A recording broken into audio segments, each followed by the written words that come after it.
Corporate दुनिया के इस एपिसोड में हम बात करेंगे भारत की फिनटेक इंडस्ट्री की एक बड़ी खबर की जो क्रेड से जुड़ी है।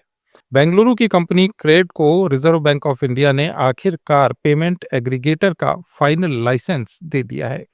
11 मार्च को ये मंजूरी मिली जिससे कंपनी अब सीधे मर्चेंट्स को जोड़ सकेगी, उनके पेमेंट्स को हैंडल कर सकेगी और सेटलमेंट और रिफंड भी खुद मैनेज कर पाएगी। इससे पहले 2024 में इस कंपनी को सिर्फ इन प्रिंसिपल अप्रूवल मिला था। अब ये लाइसेंस मिलने के साथ क्रेड भारत की सबसे रेगुलेटेड फिनटेक कंपनियों में से एक बन गई है। क्रेड यानी CRED की कहानी शुरू होती है 2018 में। इसके फाउंडर और CEO कुणाल शाह ने इसे लॉन्च किया। कुणाल पहले फ्री चार्ज के को फाउंडर थे जो एक सफल मोबाइल रिचार्ज ऐप था। उन्होंने देखा कि भारत में क्रेडिट कार्ड यूजर्स को बिल पेमेंट में बहुत परेशानी होती है। समय पर बिल नहीं भरने से लेट फीस लगती है और क्रेडिट स्कोर भी खराब होता है। इसके अलावा कोई रिवॉर्ड भी नहीं मिलता। क्रेड ने यही समस्या सुलझाई।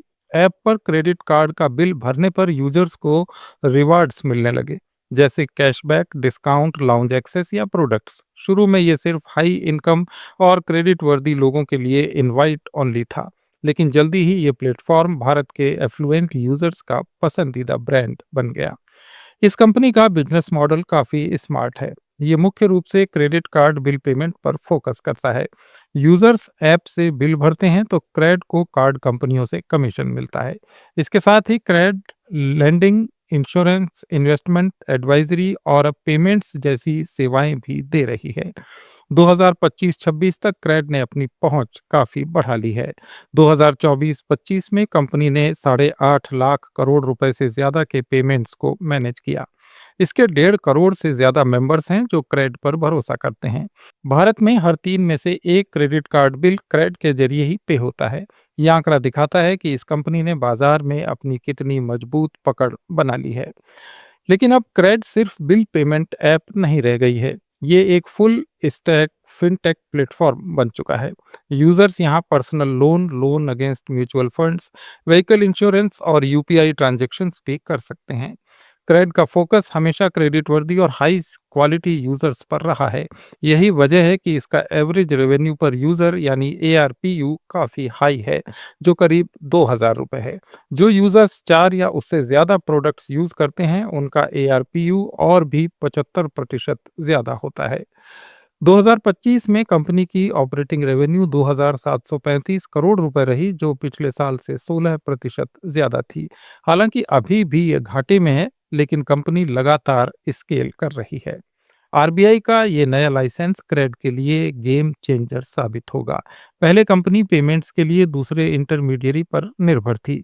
अब वो खुद मर्चेंट्स को ऑनबोर्ड कर सकेगी, ऑनलाइन और फिजिकल दोनों तरह से। इसका मतलब दुकानदार क्रेड के जरिए UPI, कार्ड और नेट बैंकिंग से पेमेंट ले सकेंगे। इससे सेटलमेंट और रिफंड भी तेज और सीधा होगा। यूजर्स को फास्टर, ज्यादा स्मूथ और सिक्योर एक्सपीरियंस मिलेगा। कुणाल शाह ने कहा कि ये मंजूरी स्टेक होल्डर्स के भरोसे का नतीजा है। कंपनी ने सालों से मिनिमम से ज्यादा काम किया, रेगुलेटरी और पार्टनर ऑडिट्स पास किए, ड्यूअल ISO सर्टिफिकेशन हासिल किए और हाई स्टैंडर्ड्स बनाए रखे। क्रेड के पास अब RBI के दो बड़े लाइसेंस हैं, पेमेंट एग्रीगेटर यानी PA और प्रीपेड पेमेंट इंस्ट्रूमेंट PPI। इसके अलावा IRDAI से कॉरपोरेट एजेंसी, सेबी से इन्वेस्टमेंट एडवाइजरी और NPCL से UTI TPAP अप्रूवल भी कंपनी को मिल चुकी है। ये कंपनी ISO 27001 इंफॉर्मेशन सिक्योरिटी और ISO 27701 प्राइवेसी मैनेजमेंट में सर्टिफाइड है। हर साल 100 से ज्यादा एक्सटर्नल ऑडिट्स पास करती है। ये सब मिलकर क्रेड को देश की सबसे सुरक्षित और भरोसेमंद फिनटेक कंपनियों में शुमार करते हैं। अब हर रुपए का मूवमेंट देश के सबसे ऊंचे सिक्योरिटी स्टैंडर्ड्स के तहत होगा। लेकिन क्रेड की जर्नी आसान नहीं रही। शुरू के सालों में ये सिर्फ रिवार्ड्स पर फोकस करती थी। पेंडेमिक के बाद इस कंपनी ने लेंडिंग और दूसरी सर्विसेज में खुद को एक्सपेंड किया। इसे फंडिंग भी मिलती रही। कुल मिलाकर क्रेड ने $942 मिलियन यानी करीब 7,800 करोड़ रुपए से ज्यादा की फंडिंग जुटाई। बड़े इन्वेस्टर्स जैसे tiger global, peak XV, GIC, DST global और कोई आदि ने इसमें निवेश किया। 2021 में यूनिकॉर्न बनने के बाद इसका वैल्यूएशन $6.4 बिलियन तक पहुंच गया। हालांकि बाद में कुछ डाउन राउंड्स भी देखने को मिले, लेकिन इस कंपनी का फोकस ग्रोथ और कंप्लायंस पर शुरू से है। आरबीआई का ये लाइसेंस मिलना सिर्फ क्रेड के लिए नहीं, बल्कि पूरे भारतीय पेमेंट इकोसिस्टम के लिए महत्वपूर्ण है। पेटीएम और फोन पे जैसी बड़ी कंपनियां पहले से पीए लाइसेंस रखती हैं। अब क्रेड भी उनके क्लब में शामिल हो गई है।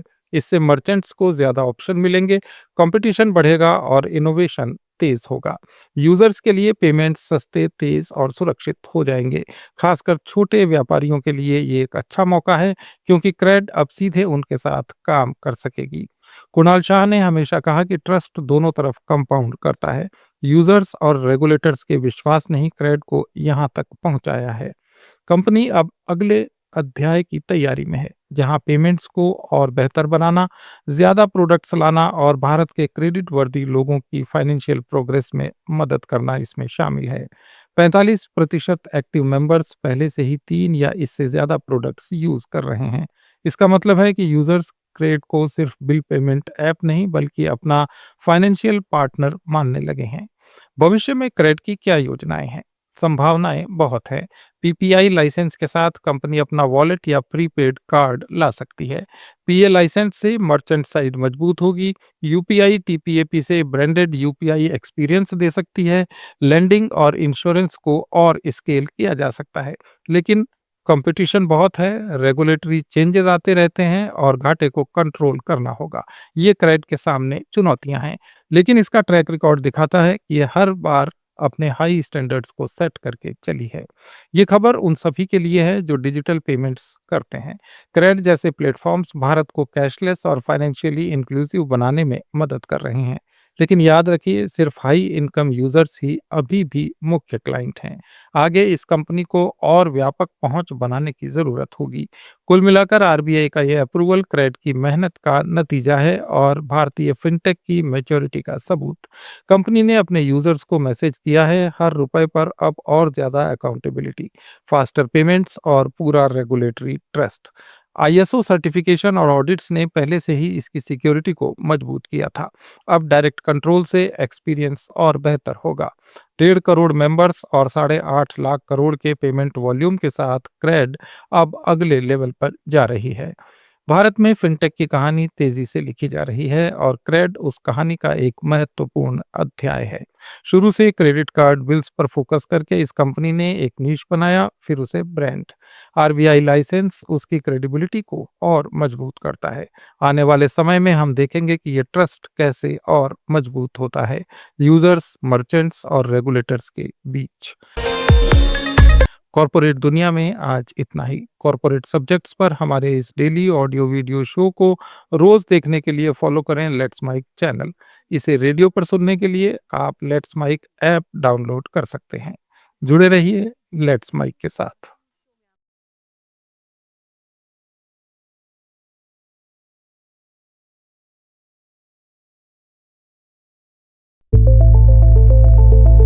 It's time for news. It's time for more than radio. Presenting the first radio news app, Let's Mic. Let's Mic, a news-based app on your phone where you get to watch and listen news, talk shows, interviews, radio show podcasts. On Let's Mic, you get all relevant information of TV, print, radio, podcast, and digital. Let's Mic talks about every segment of life.